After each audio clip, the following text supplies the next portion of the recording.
You had caught the speaker's eye, but I'm sure you respect your own minority leader here. Floor for him. Thank you. Minority leader, proceed. Thank you, Mr. Speaker, and I want to thank Honorable Ochieng for ceding the time for me, Mr. Speaker. You know, Mr. Speaker, Honorable Ochieng is a potential presidential candidate from my area. Mr. Speaker, yeah, we are looking at a team with good eyes. But I'm telling him he has to wait for some time. Not long now, but he's almost there. Having said that, Mr. Speaker, I stand to oppose this motion, Mr. Speaker, because why do I say so, Mr. Speaker? Mr. Speaker, these issues that we are conversing this afternoon here, Mr. Speaker, are issues that have been long-standing. Mr. Speaker, from the year 2013, when we started having this bicameral parliament, Mr. Speaker, we have been having these issues. Mr. Speaker, I remember in that parliament, I was there, we were grappling with the idea whether to seek opinion from the Attorney General, to seek opinion from scholars on what is the mandate of the two different houses, Mr. Speaker. But now I'm very happy because the Supreme Court of Kenya has pronounced itself on this matter. Mr. Speaker, these matters have been very clear from the word go.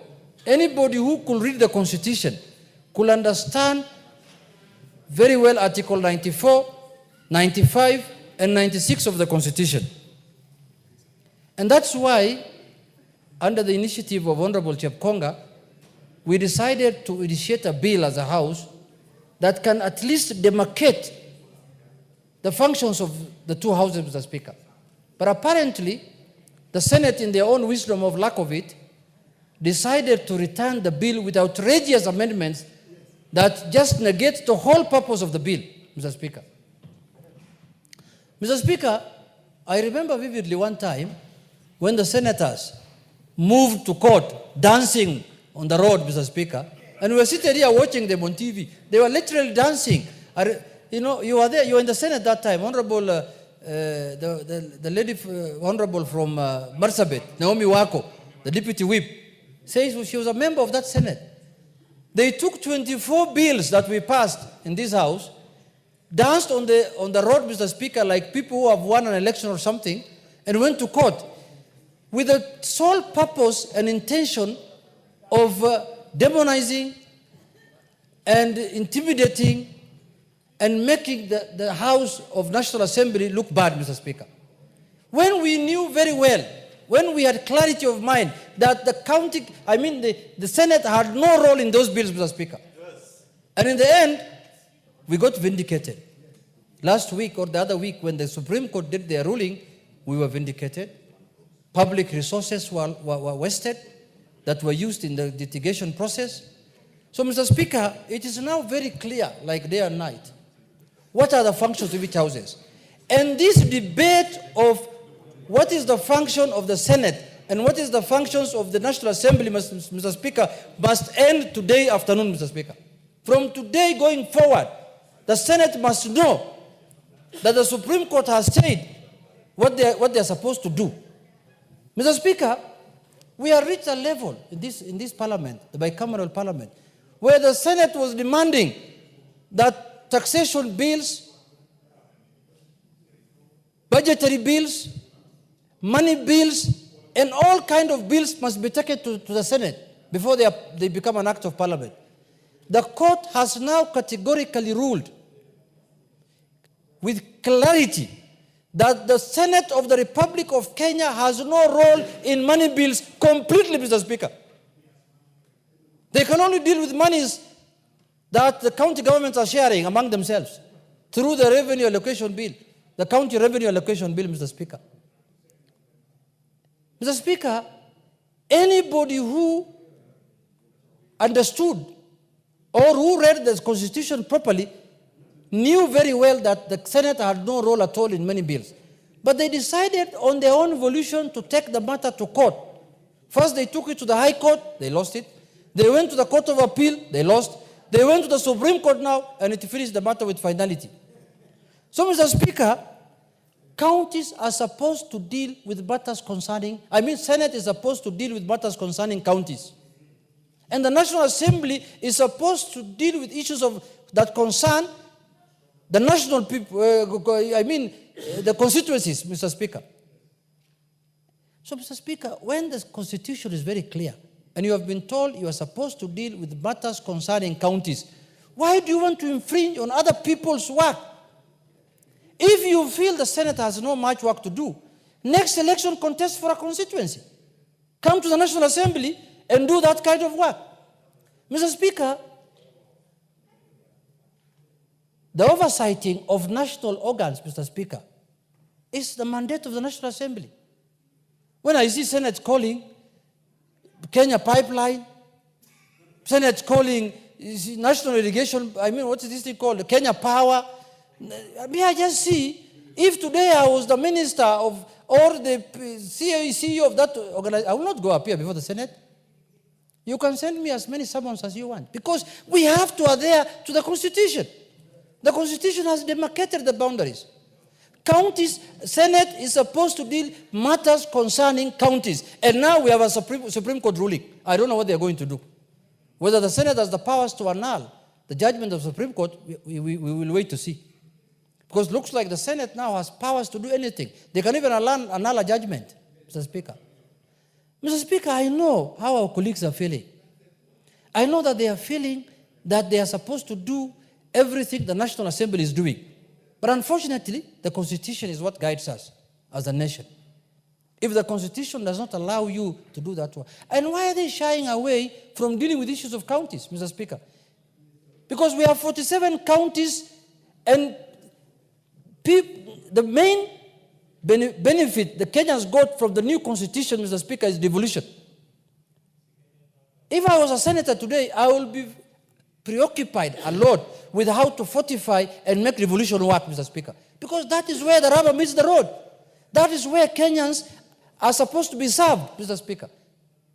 But now it looks like it is more lucrative to deal with the national issues. You could see last year what was happening. Every small national issue that comes up that needs to be dealt with by the National Assembly was taken up by the Senate. Every national issue. And now making the National Assembly look like they don't know what they are doing. We have been waiting for the Supreme Court ruling. That's why we were quiet. Yeah, we were saying, let the Supreme Court rule. When the Supreme Court does their ruling, then we will know where our beacons are, how far we can go. Mr. Speaker, we must have clarity in this country, Mr. Speaker, because we cannot, very soon, even county assemblies will demand the work of the National Assembly or the work of the Senate. So, if the senators want to do what they are supposed to do, then they should confine themselves to the work they have been given. Mr. Speaker, look at what they have done to this. Chepkonga and company, Mr. Speaker, went ahead to bring a bicameral bill, Mr. Speaker, so that it can help smooth running of the business of Parliament. What have I done? Because they thought they are going to get favorable judgment of the Supreme Court, they amended the whole thing in a manner that it becomes useless, Mr. Speaker. Mr. Speaker, I'm very happy today. And I am very happy because in my lifetime, before I leave this house, Mr. Speaker, we now know what is the function of the National Assembly and what is the function of the Senate, Mr. Speaker. Mr. Speaker, this is what the Supreme Court said. I want to read it verbatim. The exclusion of the Senate from participating in the enactment of money bills is not an anomaly, but deliberate as it aligns with established legislative practices in other asymmetrical bicameral systems. That's the Supreme Court talking, it's not me. Recognizing the critical role of financial legislation in ensuring the smooth functioning of the state and the effective delivery of public services, many constitutions prescribe a specific legislative procedure for money bills. These provisions are designed to avoid conflicts between the chambers of the bicameral parliament and to prevent prolonged deadlocks over financial matters that could hinder governance and economic stability, Mr. Speaker. Because what the Senate was trying to do was to hinder economic stability in this country. When you usurp powers, because according to me, the last 10 years, what was happening What the Senate was trying to do was what I described as power grab. They wanted to grab the powers of the National Assembly. The functions, the powers of the past is with the National Assembly. If I was even to go further, I would have recommended even the division of revenue bill doesn't need to go to the Senate. It's a money bill, by all intent and purposes, Mr. Speaker. And now the National Assembly has been given by the Senate powers that it can originate all bills, money bills, bills concerning counties. But our brothers in the Senate cannot originate money bills anymore from today. They can only originate bills that concern counties. But us, we can originate both bills that concern counties and money bills, Mr. Speaker. Bills on taxation, bills on appropriation, bills on budgetary. All that now belongs to the National Assembly. And we are going to do our duty professionally, diligently, for the good of the country. Mr. Speaker, it went to the extent where they almost described us as a lower house, when the Constitution has prescribed completely the functions that we have, and it makes this house to be the upper house. Because when you don't have the power of the past, how can you call yourself the upper house? In my view, even to reduce expenditure, to reduce the wage bill of the country, the Senate should be able to meet quarterly. The Senate sitting should be once for 3 months to look at county issues, and 4 sittings in a year is enough for the Senate, Mr. Speaker.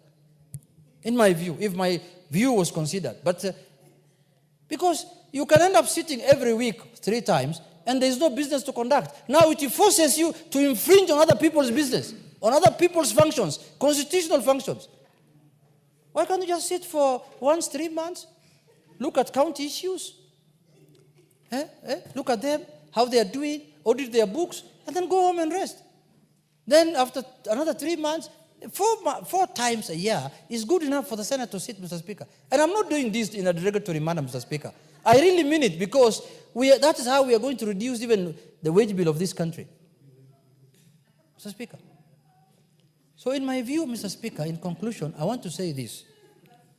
I never thought a day will arrive in this country, because look, they took 24, not 1, not 2, not 3. They took 24 bills that were passed by this House to court. 24 bills. And the court could only agree with them on 2 bills only. All the rest was said, the court declared that they were constitutional. How much money do you think we have spent in litigation? Both of us, both the Senate and National Assembly. How much money? A lot of money. Whose money is that? Taxpayers' money. So, Mr. Speaker, there was no need of taking those bills to court. There should have been an amicable way to solve that problem. The 2 houses could sit. Even now they are saying the concurrence that is required on bills by the 2 speakers only should happen when somebody raises it. If nobody raises it, there is no need for concurrence. The bills can go on. So, Mr. Speaker, I know we have differences of age set.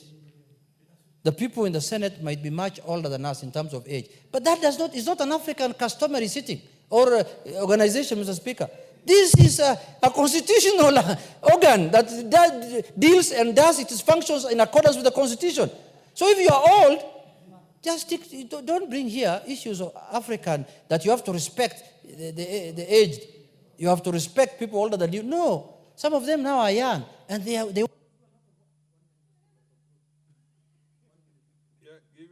an additional 2 minutes.